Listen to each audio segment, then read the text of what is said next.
All right, is self-judgment our greatest fear? Really, the greatest fear is the fear of losing everything, including losing the sense of who we are, right? Losing that sense of certainty about knowing what we are. That's really the greatest fear. Many times it's described as the fear of death, right? The fear of death. What is the fear of death? It is the fear of letting go of everything that I know. It's letting go of everything that gives me some sense of comfort or some sense of certainty, even if I know it's a false sense of certainty. Still, having some sense of certainty can allow the first mind to kind of put one foot in front of the other.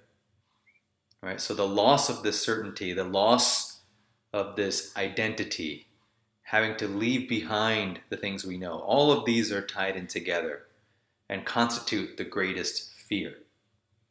Right? So when we talk about self-judgment or judgment from others about us, that can be fearful. There can be fear of that because it threatens the identity. Right? What I think I am maybe is not so stable. So then if somebody else threatens it, that boat gets rocked very easily.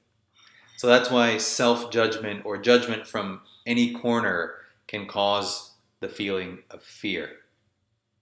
The greatest fear, however, is the loss of identity itself, right? Loss of the sense of certainty, whether a true sense or a false sense. That is the greatest fear. And that is what death ultimately is. It is loss of that particular kind of identity. All right, and then the follow-up to this question is it true that fear is the main cause of the solidification of the boundary of the first mind? Let's pause with that question.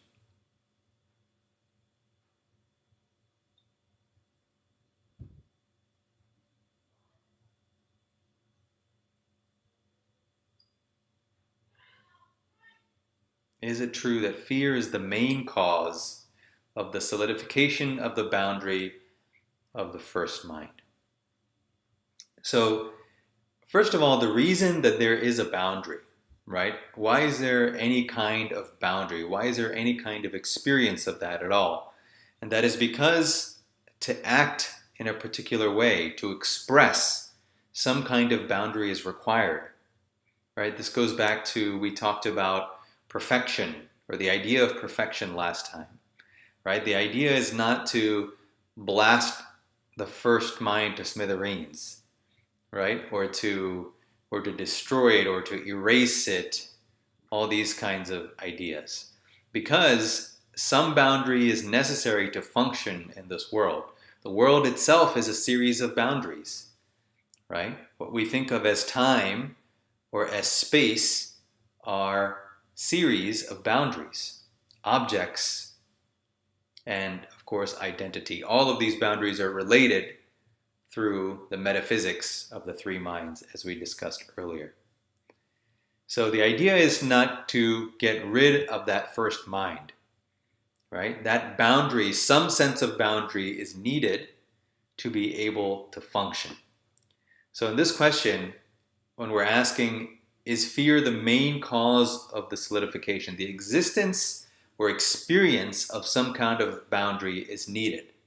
Now, when it gets unduly thickened or unduly concretized, such that it becomes so restrictive and the vision and experience of living becomes so constricted, then yes, fear is a main cause of the solidification. Right? It is when one gets lost in the actions that we're performing, when one gets lost in the roles that we are taking up. This is when that fear is there, because now this mind has forgotten what is actually happening. This mind has forgotten its essential nature, right? And it's lost in this role without recognizing it as a role. And so now it believes that this is what I am, this first mind. And so there is a great fear, right? That wall is thickened by this fear of losing all that I have. Even if I have very little, even losing that can be fearful, right? Because at least I have this idea of who I am or what I am. This is the kind of belief system that's there in the first mind. So yes, fear is a main cause of the undue solidification of the first mind. It is not that the boundary is there at all because of fear. I would not say it that way, right? Because then it assumes that the boundary should not be there, right? The boundary is there. In the experience of life, there is some experience of that boundary, right? So why is that there? It's to enable us to function through these roles, right? To carry out or perform the expressions of that karma. So we need to be able to express, to allow that karma to come to fruition through these actions. So that boundary is needed. However, fear is then what can keep that in place more than is necessary. So let's just pause here and reflect on the nature of the boundary, the functionality of the boundary, even the beauty of the boundary. Because from one perspective, someone might say, oh, the boundary is terrible. The boundary causes restriction and suffering and so on. And at some point, when the boundary is functioning, right, with the ideal range of subtlety, then the boundary becomes beautiful because it allows expression, right? It allows us to act in this world. So let's reflect on the boundary as something subtle and beautiful.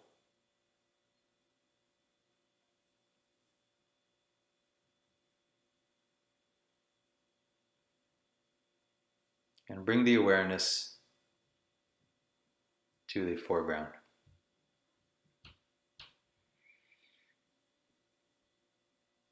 This awareness and presence that all are resting in and all are appearing in and through.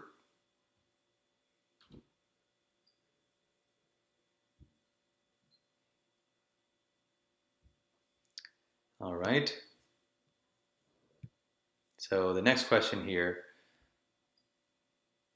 if love is at the root of what we all are, as you say in chapter 2, this is chapter 2 of the book is Love Shining. That's the chapter we're on now.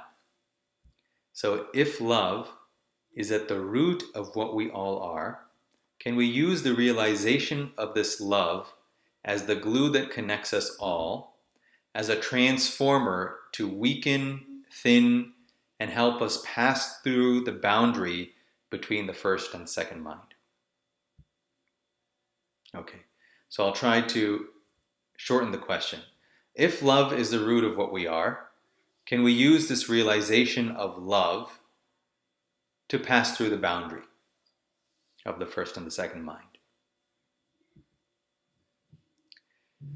Yes, this feeling of love, right? There's different kinds of love. Love that the first mind experiences is, if the mind stays in that configuration, it's usually an exciting type of love, right? Almost like a crash and burn type of love. Very exciting, very stimulating, right? Reaches a peak and then comes down from that. This is the kind of first mind love experience. Because the first mind actually is trying to get out of that experience of limitation. And it's looking for some kind of excitement or some kind of peak experience to rocket beyond this boundary, right? Or to break this boundary. That's the underlying motivation and mechanism of love in the first mind orientation, right? Now, what can happen is if that love becomes deep and subtle, and that love itself, yes, as this question suggests, helps to thin that boundary and see through that boundary, right? And everyone has experienced this to some extent. The feeling of time changes, right? When we're with somebody that we love, or we feel a connection that seems to be beyond the body, that seems to be beyond thoughts, right? There just seems to be a connection there. Maybe there's no recognition of what it is or understanding, and yet it's very palpable and very real. So this experience of love as that which transcends boundaries and thins boundaries and helps us see through and see beyond boundaries is definitely possible. So if love is at the root of what we are, can we use realization of love as a transformer? Yes. And in fact, when we talk about ways to know ourselves, right? Traditionally, there are several different ways. And one way is the path of love, right? Or the path of devotion, where one yearns and devotes oneself through the feeling of love to another ideal, to a subtler ideal, right? And through this feeling of love, it's actually a method whereby the boundary between the person and the ideal thins and is seen through. Because this love goes beyond the boundary. This love cannot be separated by any kind of idea. So the way of love is one path to what is called liberation, right? Just as there is a way of knowledge, there is the way of action. There are a few different ways, broad categories, broad approaches.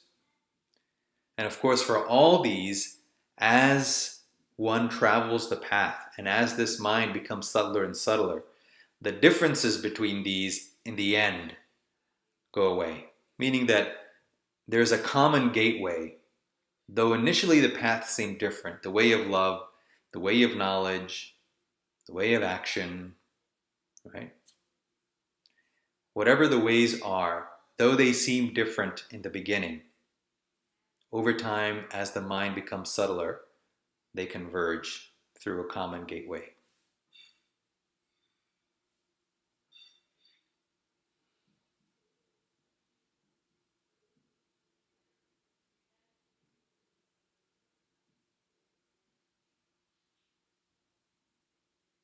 All right. Make sure we're still going here. Okay. Next question. The first mind wakes up to three states, waking, dreaming, and sleep. But can the first mind choose not to wake up to the three states? So I'm not clear on exactly what this question is asking, but I can address these states here, and maybe this will help just give some insight into the question, okay? And if whoever asked this question, you can further clarify in the comments, and I'll take a look later. So the first mind wakes up to three states, waking, dreaming, sleep. It is the first mind that wakes up into what we usually call the waking state. In fact, there's a chapter on this later. The chapter is called Waking, Dreaming, and Sleeping Happen in You. I think that's the name of the chapter in the book. So the first mind wakes up in the morning, right? What happens in the morning? Well, what happens before morning? Let's say we're fast asleep. What's happening in that moment when we're fast asleep? That mind is not projecting. Right? There's no awareness of a localized identity. And so there's no awareness of any localizations that we call a world. And as the mind wakes up, it generally wakes up in the first mind configuration, right? The configuration of multiplicity. Same thing in the dream. Within the dream, the character is experiencing the first mind because the character still believes that this character is me and this world that I'm seeing is not me. It is separate and it's different from me. Right? So there's the first mind in the waking state, there's the first mind in the dream state, and in sleep, the first mind is not projecting. Right? So that first mind potential is still there because all the actions that had to be carried out, that had to be expressed, are not done yet. It's not over yet. So the first mind potential is still there. However, at that time, it's not experiencing during what we call sleep.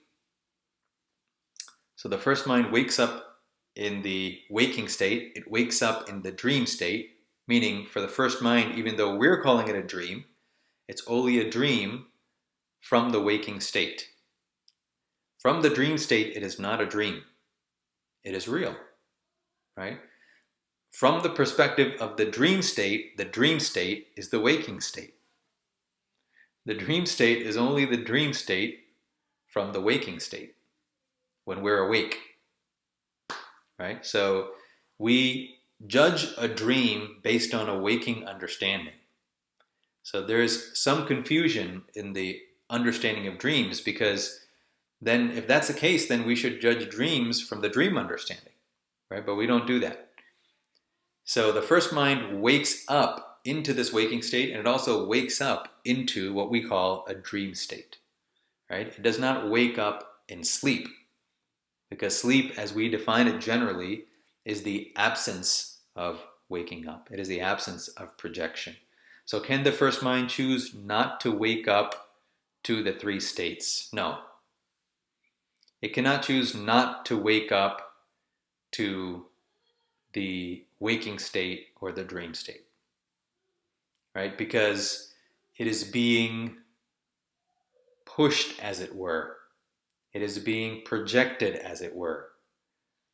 It is a way of expressing. It is a vehicle for expressing that karma, right? Whatever pressures have built up, whatever actions have been done, whose results are just kind of bubbling and are just starting to express, that brings that first mind into expression, right? So the first mind by itself cannot choose not to wake up into the waking state. Now, certainly many things can be done with the mind to distort its experience, to change its experience, but fundamentally, we can't just snuff out experience, because experience has its own momentum, nor would we want to do that, right? Whatever karma is there, whatever we have to experience, we need to experience that.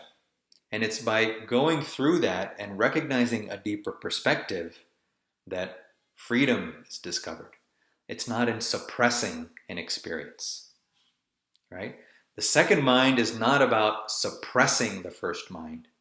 It is only the first mind that wants to suppress or has an idea of suppressing itself. The second mind simply sees through that first mind.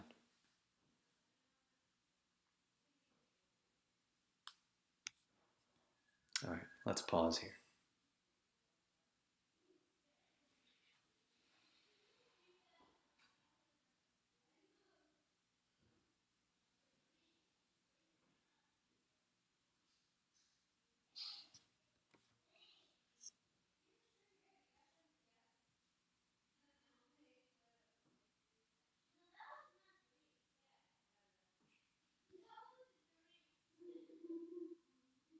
All right, if somebody is causing me suffering, how do I say goodbye to them? This is a different kind of question. So we talked about suffering several times in other talks, so please do go back and look at those. First of all, there's a safety issue here. One has to make sure that you are safe. I can't really speak to the context here. Some of these, definitely speaking to others, either to a friend or to a professional, that's key. That's very important here, because there's not enough information to say, and I wouldn't want to comment on something where there's more that needs to be mentioned, more that needs to be talked about. However, some insight into suffering is there in the previous talk. So please do look at that because that could be helpful. And then the other thing is there's a difference in the kinds of suffering, of course, right? So if we're talking about physical suffering, let's look at it this way. If somebody is causing me suffering, so let's say there's something causing us a problem. Let's take this pandemic, for example, right? With COVID-19. There are two ways in general to deal with the effects of COVID, right? We can think about it in two ways. One is to separate ourselves from the virus, right? This is what we call distancing, social distancing. I'm moving myself away from this. And the other thing is, of course, if this is here, then it's in strengthening my own ability to deal with this, strengthening the immune system, right? Making sure we're eating the right foods, we're getting the right rest, doing all the things to ensure that the immune system is strong. So similarly, in any situation when there is suffering, right, there's the approach of, first of all, removing ourselves from a situation in which that is causing that suffering. So whether if it's physical, simply not being in that physical space, right? And you'll have to, of course, decide if this is relevant to any particular situation. But generally speaking, removing oneself from that space where that stimulus is happening, where that suffering is happening, right? And then the other one, of course, is then recognizing that if it's a mental type, that our own minds can be fortified, right? Our own minds can be strengthened. It doesn't mean that I should stay in the midst of a situation that is continuously injuring me and just try to develop the mind. That's not what I'm saying, right? Everyone has to make that decision for themselves. However, there are these two components of removing ourselves from the stimulus and then going within and looking at the nature of what's happening, right? For that, often some space is required, especially if it's a traumatic situation, right? Creating some space so that we can begin to go within and process all that is happening, right? And in that process, we might recognize other things like our role in what's going on, right? What is the interaction like? What are the things that we are bringing to the situation? And sometimes when those things are seen, the relationship itself shifts, right? A relationship that has been very difficult, when I start to recognize the things that I am contributing, sometimes that relationship shifts. This, of course, is on a case-to-case basis, however, right? So how to say goodbye, I would say even whether to say goodbye, in what situation, all of this has to be looked at.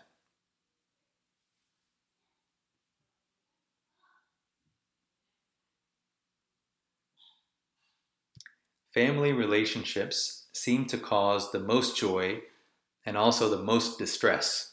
Why so?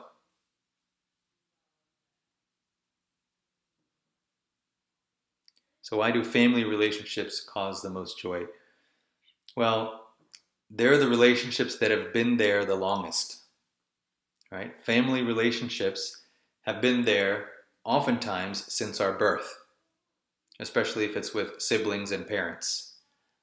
And regardless of if they're there from birth or not, the family relationships are often the strongest, right? Where the expectations are the strongest because they've been solidified for so long. And because these are the relationships in which we reveal our fears, or at least the others know our fears. They know our hopes, they know our ambitions, right?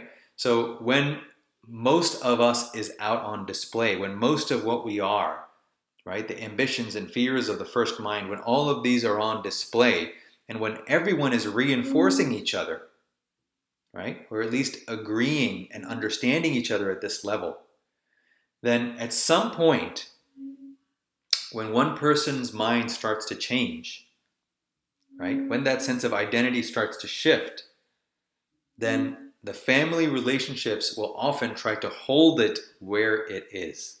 This can happen with friends too, right? Friend will say, well, why are you acting like this?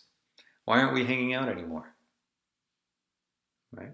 You used to want to do this, this, and this, but how come you don't want to play basketball anymore? How come you don't want to go to the movies anymore? Right? So as the identity shifts, then the activities that we participate in can also shift. So with friends, we'll see it, it can be difficult, and it's likely to be most difficult with family because the relationships have been there the longest and they have seen more of the assumptions, beliefs, hopes, fears of that first mind than others. Right? So that is the place with family where it can be hardest to sustain this deeper vision and this deeper experience of what we are. It can often be easiest when we're incognito with strangers, right? But if you're going to work with the same group over and over, shifting can be different. Shifting can be difficult. And then with family, it can be the most difficult. The other thing is many times, over time, over many years, we're no longer living with the same family. So we may just see them on a holiday or on vacation or talking to them once in a while on the phone. And so in that time, when we're with them, it's almost like a time machine. It's like going back 5, 10, 20, 30 years. And the expectations are still there from 30 years ago, even though this identity has transformed. The identity has moved on, right? So the clash of identities is there. You know, why are you like that? You're not doing this anymore. You used to be like this. Why don't you want to do this? Identity has shifted.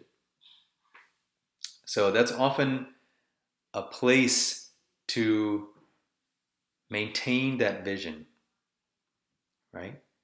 To recognize, oh, these were the dynamics. Here is how it is now.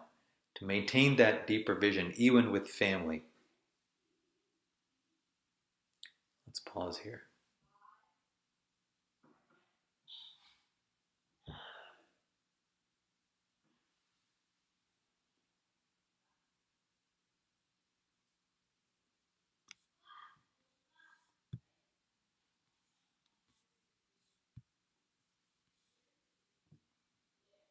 All right, next question.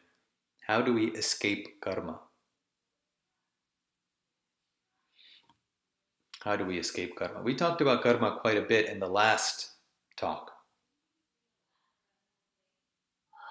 To put it simply, there's no escaping karma, right? In fact, the very idea of escaping anything, it's better to let that go. Because the very idea of escaping is going to create more difficulties and more challenges. Right? Maybe that's bad news. There's no escaping anything.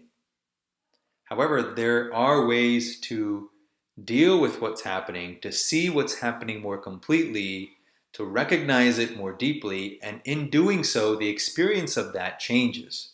And that's really the key. Right? It is not an avoidance of a problem or, somehow I tricked the system, I tricked nature, and now I don't have to experience it. It's not like that. Right? So it's not escaping karma. We talked about last time how when there's a shift in identity, how we are seeing ourselves is different. Right? It's no longer seeing ourselves as only this individual, only this person.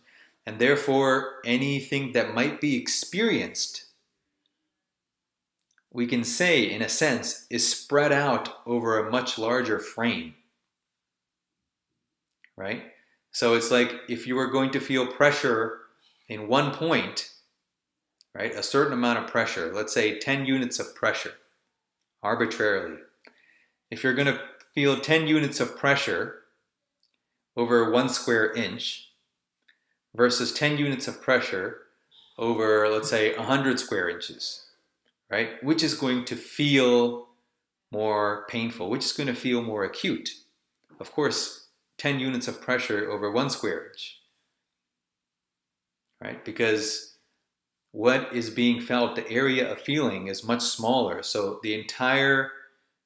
all the pressure is going to be sensed with that small area. This is the experience of the first mind. This is why everything feels so dramatic in the first mind, right? Because the real estate we're working with is relatively less. And so any content that comes by is relatively more, right? Everything feels acute in the first mind. But now that same 10 units over, let's say, 100 square inches, it's quite different. It's not that one has escaped the karma. There's no escaping the karma. However, the effect of that can be different.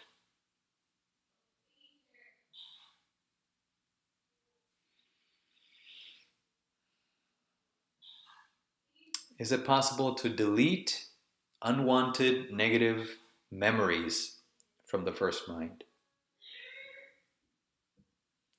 Again, here the goal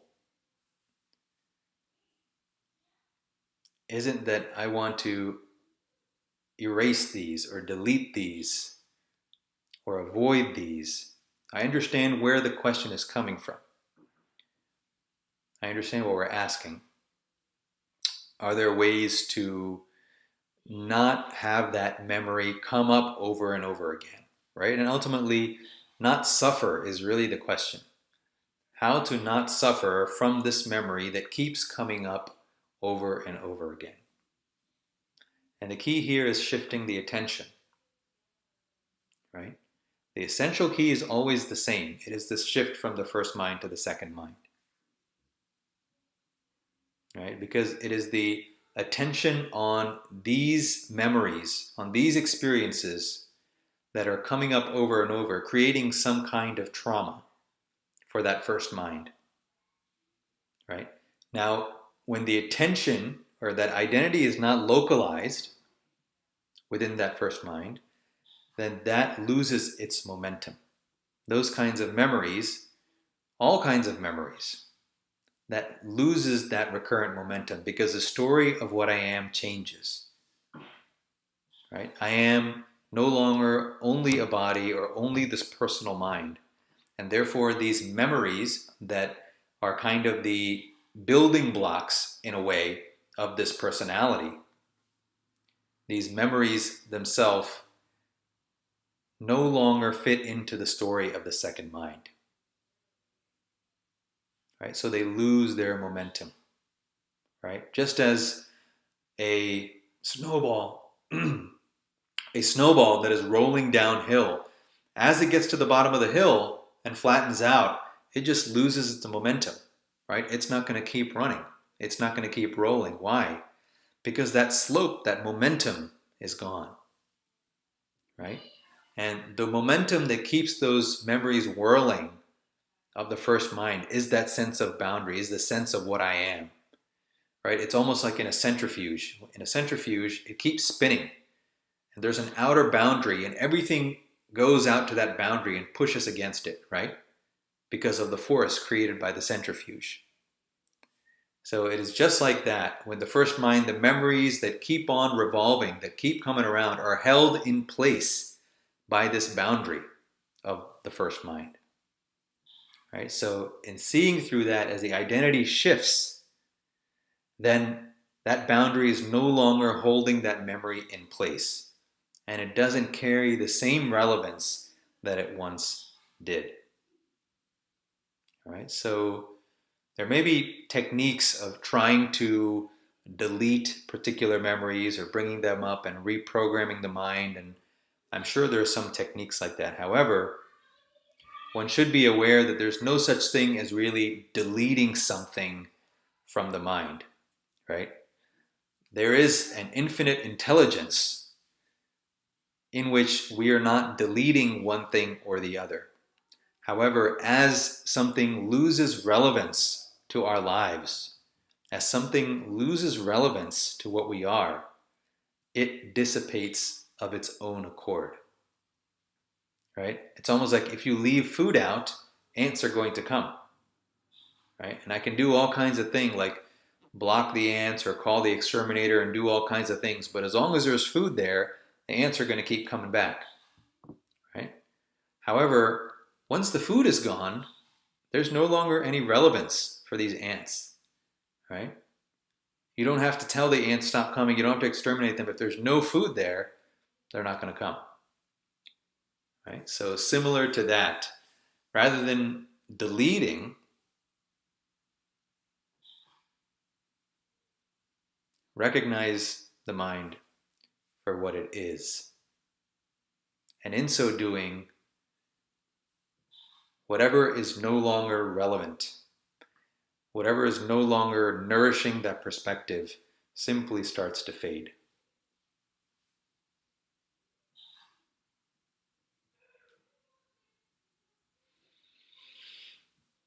Okay, how can we protect ourselves from bad energies and bad persons? Just looking at the time here.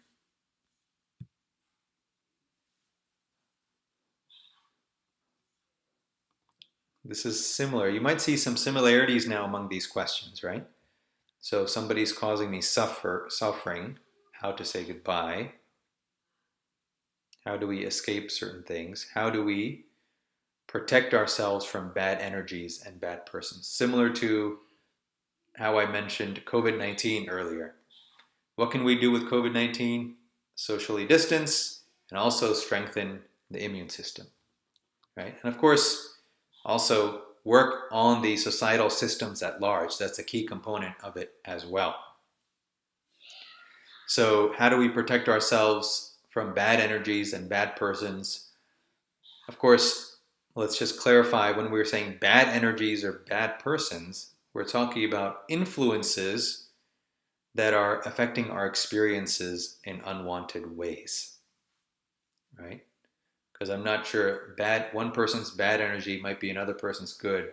You know, a bad person to one might be an okay person or even a good person to another. So how do we protect ourselves from, let's just say, undue influences, right? So again, one is separate. This is a very common or easy one to do. Not in all cases, I understand that, but things don't always have to be subtle, right? Steps that we take don't have to be complex. So if there's an opportunity to simply physically separate, then that's part of the solution, right? It's not the entire solution because, as we know, physicality is at one level. But that is part of the solution, physically moving to a different environment, right? Not necessarily shifting your residence, but just being in a different place. So that's one. And then the other one is to keep your own mind or your own energy in such a way that those resonances don't influence you and don't want to be around that kind of resonance, right? So if experiences of suffering are repeatedly coming, then one has to look within oneself to release whatever it is within oneself that's keeping that kind of resonance, right? So it might be emotions that have been repressed, emotions that have been suppressed, or trauma, right? There might be all kinds of things that are aspects of this boundary of the first mind that are creating a particular resonance that other people feed off of, right? It's almost like a bully. When you see a bully, that bully who themselves are hurting recognizes somebody that will allow them to express their pain, right? And the bully starts releasing their pain and throwing their pain onto that other person, right? Who is not yet released enough of their own pain or discomfort or uncertainty. And because of that, they're taking on, or they're serving almost like a hub for that energy from the bully. And it's similar in this situation. So working on clearing out those tendencies, energies within oneself, seeing that, bringing that to the light of day, and then going through that lightning experience where you feel lighter, you feel more open, right? Remember that openness or spirituality or this becoming subtle, this is not about becoming weak in some way or saying yes to everything, right? There is an idea out there that this is about saying yes to everything. And yes, that feeling of yes opens up the human system. And if it's a constant yes, then there are all kinds of people that can take advantage of that, right? So many times you'll hear say yes to the universe or say yes to, there's a context for that. Yes, say yes. However, be aware of what you're saying yes to. Choose yes, right? Not just be a completely open yes for anything at any time. No, not like that. Choose yes. Yes can even be a default, that's okay, as long as we're aware that we are choosing yes. We are holding ourselves as a yes, as an openness, as an invitation. Then all kinds of possibilities can happen. And we also have to be aware that there are people who will take advantage of that. So be aware of your openness, right? Choosing to say no is not weakness. Choosing to say no doesn't mean that we're closed-minded. It's simply saying that, no, my mind is not going to be available to this particular expression. My mind is not available. And that's a hard no. Right? So recognizing what to say yes to, what to say no to, clearing out the emotions and the beliefs that have been suppressed, right? And in so doing, what are we doing really? We're really thinning that boundary. And in doing that, that greater influence, that greater energy of the second mind is available. And in that situation, the negative influences, right? Those influences that are affecting us in ways we don't want to be affected, those can no longer resonate with what we are. Right? It's just like with a group of friends. If you're a particular way, then you won't be with a certain group of friends, or a certain group of people won't want to be friends with you because you've decided this is who I am. I don't resonate with these values, and they won't want to hang out with you. It's the same thing here. It's an interesting question because it gets into the idea of energy in the chakras, in the yogic system.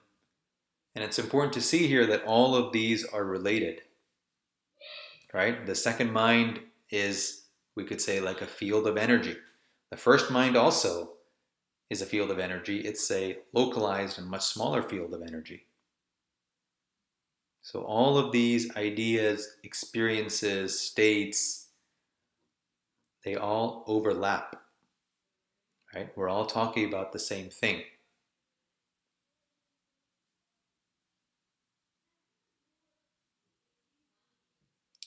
There are a lot of questions on the second mind, first mind, and I would just say review the other talks, please, anoopkumar.com/videos, because a lot of the questions are answered in those.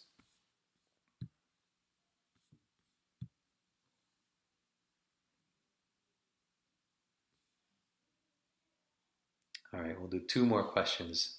We're coming up on just over 45 minutes already. So can the 3 minds be associated to parts of the brain and their functions? So looking to map the configuration of the mind with the anatomy of the brain. Loosely, we can say yes. You know, there's what's talked about as the reptilian brain. All right, this is a kind of classification that suggests that those areas of the brain that are responsible for instinctual responses, right? What do we mean by instinctual? Those responses that are necessary for survival, right? To escape danger, what's called the flight or fight response. This is referred to as the reptilian brain. Habitual behaviors, flight or fight response, these automatic aspects of the brain are the reptilian brain. And this is similar to the first mind, right? Automatic responses, habitual responses, right? Fear of going near the boundary, right? The boundary is almost like an electric fence. As you go near it, almost get zapped. Don't want to go there, right? So this reptilian brain, meaning it's primitive in the sense that it is the oldest aspect of the brain, right? If you think about when an organism evolves, what will be its most essential function? Well, if it wants to remain a distinct organism, self-preservation, right? Which means what? Which means protecting the boundary. So this reptilian brain is associated with the first mind.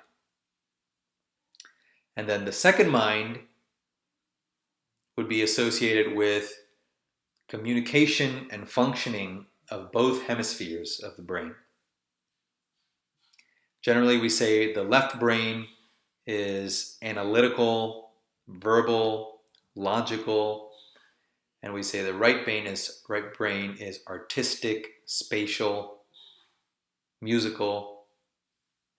Now, what happens in the second mind is as this boundary is seen through, very much so, the second mind is spatial because it is this consciousness itself which is appearing as space, right? So as that vision changes, as the nature of the world is recognized differently, then that right brain comes into effect, is activated, if it were not already, right?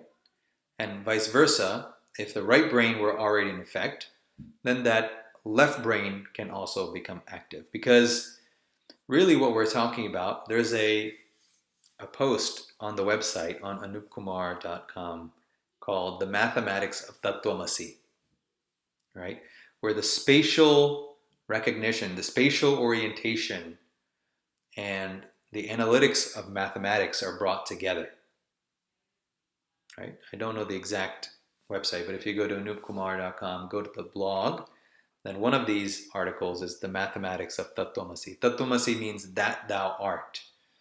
It's one of the ancient statements in Sanskritam that identifies the individual with the ultimate reality.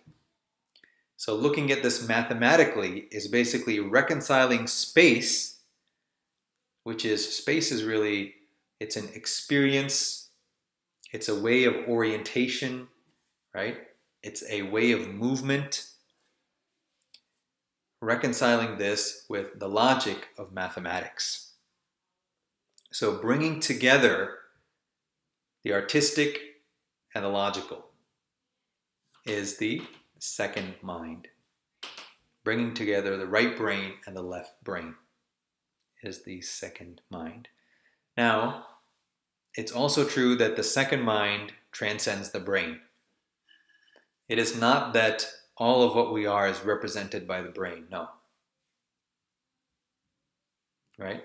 Because first of all, the most obvious example is when the body dies, the brain stops reflecting the experience, right? It doesn't mean that experience stops, but any reflection of that experience as the brain now stops, right? Because that identity is completely shifted. So the second mind would be represented as the integration of the right and left hemispheres. However, it is not that all of what the second mind is can be represented, can be represented in the brain. And from the third mind perspective, there's no mind or brain to speak of.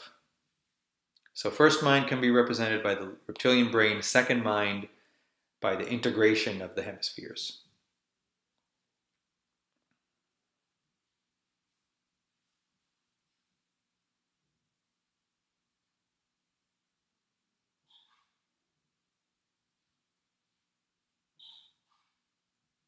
And the last question, is a third mind superior to the other two minds?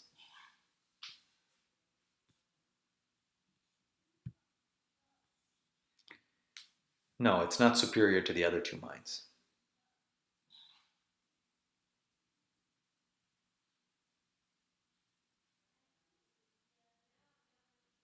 You should be careful of this idea of superiority. I wouldn't even say the second mind is superior to the first mind. Traditionally, those kinds of things have been said. I wouldn't say them because it's not really about being superior. It's about which is the experience you choose, which is the experience you prefer. Now, if suffering is a predominant aspect of one's experience, then certainly the second mind is favorable. There's no doubt about it. Because compared to the suffering that can be felt as the first mind, the second mind is peace. The second mind is joy.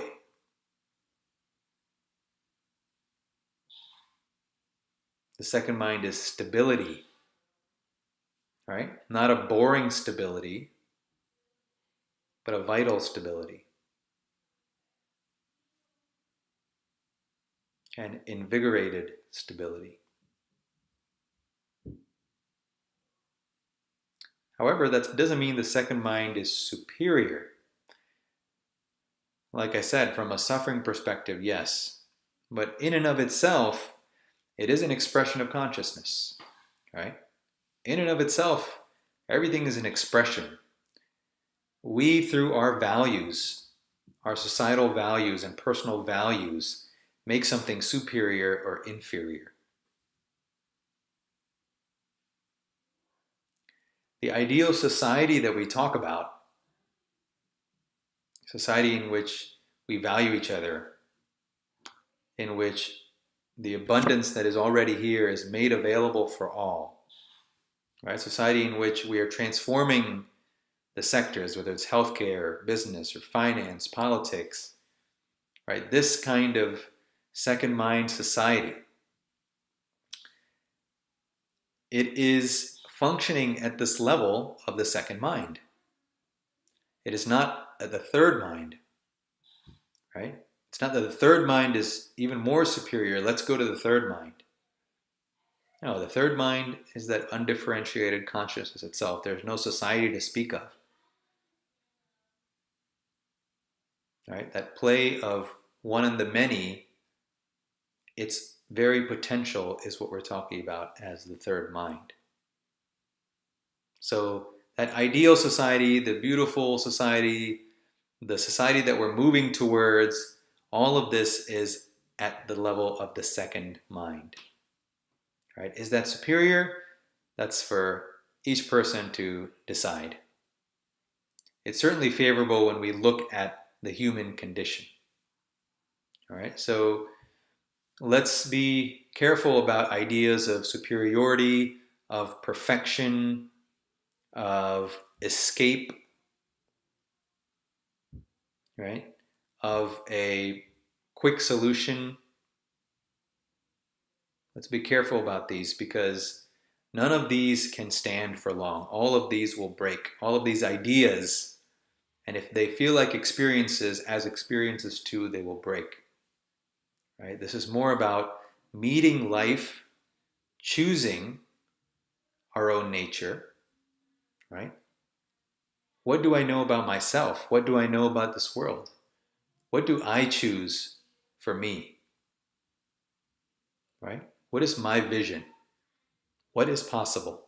And then make the choice in accordance with that, rather than an idea of superiority or even better than, right? This is simply what I choose. This is my nature and I choose this. That's a beautiful way to make a decision because then everybody can make their own choice. And there doesn't have to be a value judgment in that. And then based on our own experience, we can say, yes, this is the right choice. So with that, wow, we almost took up the whole hour. And I think we only read the first line of chapter 2 last time. We said love is at the root of what we are.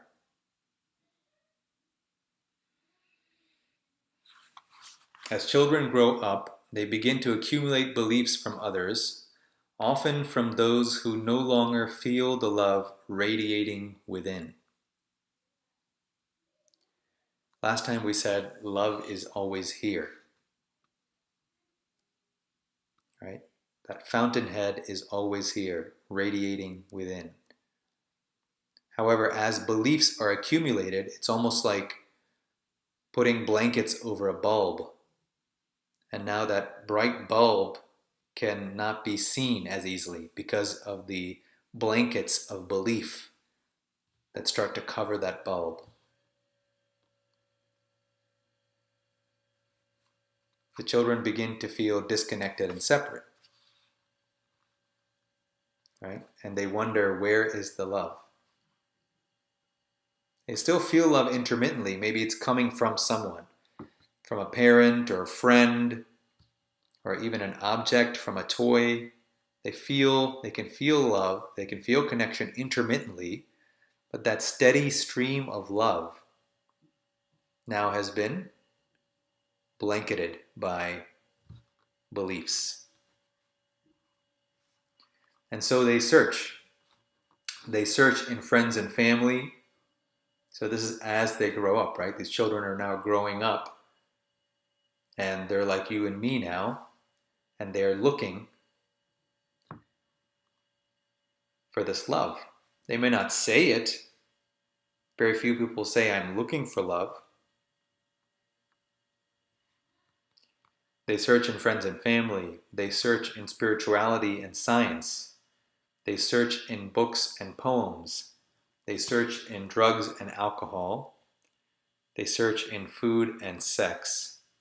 And for a while, some of these seem to work. Right? This is the classic story of dependence or addiction. Right? The greatest addiction is the addiction to a distinct experience of all addictions. Because there are types of addictions, right? Even books can be an addiction. They're not considered bad. If we remove all the value judgments from addictions and simply look at the mechanism, then anything can be an addiction.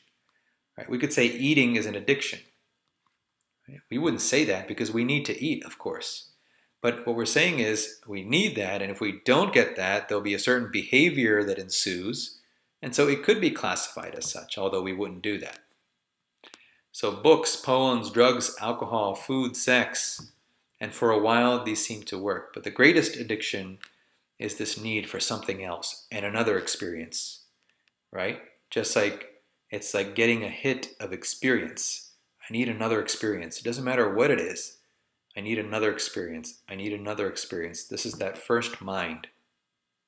Because there has to be something to keep it satisfied, right? To give it something. Because if there's no experience, and if that first mind has to be awake without experience, it will have to face everything that is within. It has to start seeing what's within.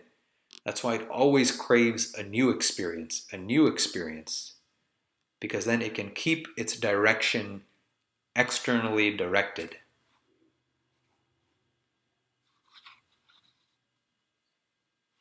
And now the children have grown into adults, but they haven't discovered love. Discovered meaning discovered or uncovered love. The love that is always here, it hasn't been uncovered because all the movies and all the books and everything tell us how we have to meet the other person, right? Mr. Right, Mrs. Right, or get the toy, or buy the fancy new car that everybody's going to look at when you drive it, when you're parking in the parking lot.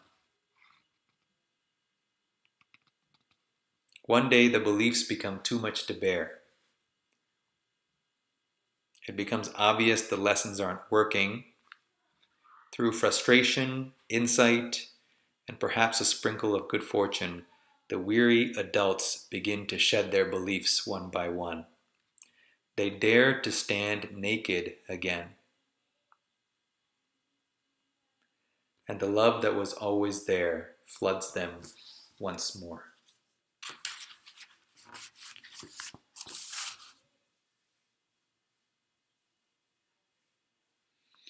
I did an interview yesterday, and someone asked,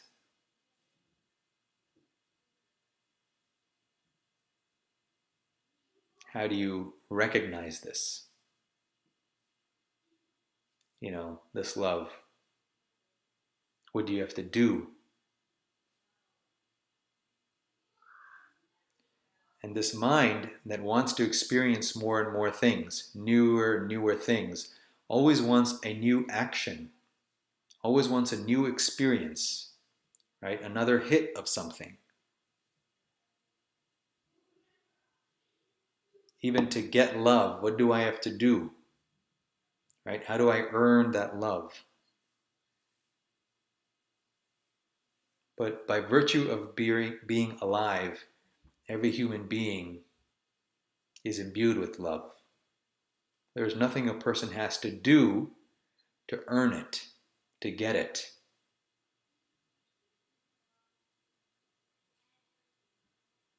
It's being with oneself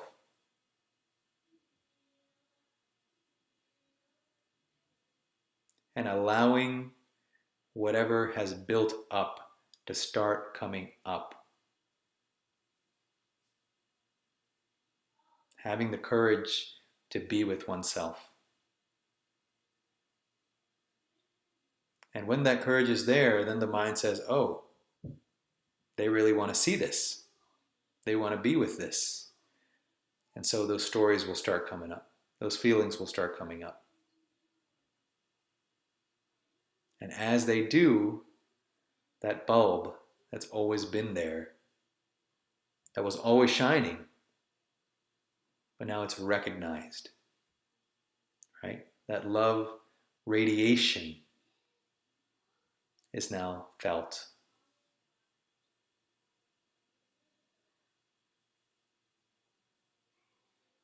So we are on chapter 2, Love Shining, of the book, Is This a Dream? Please do check it out on Amazon. If you have it, please leave a review. And this week, I'm also starting the talks on gems of ancient India on the Chopra Well membership. So please do check out the Chopra Well on YouTube. Join as a member, and we will start with probably with a text called Self-Knowledge. In Sanskritam, it's known as Atma Bodh, knowledge of the self. And we will look at the translation and go deeply into its meaning and what it suggests about what we are. Thank you for joining me.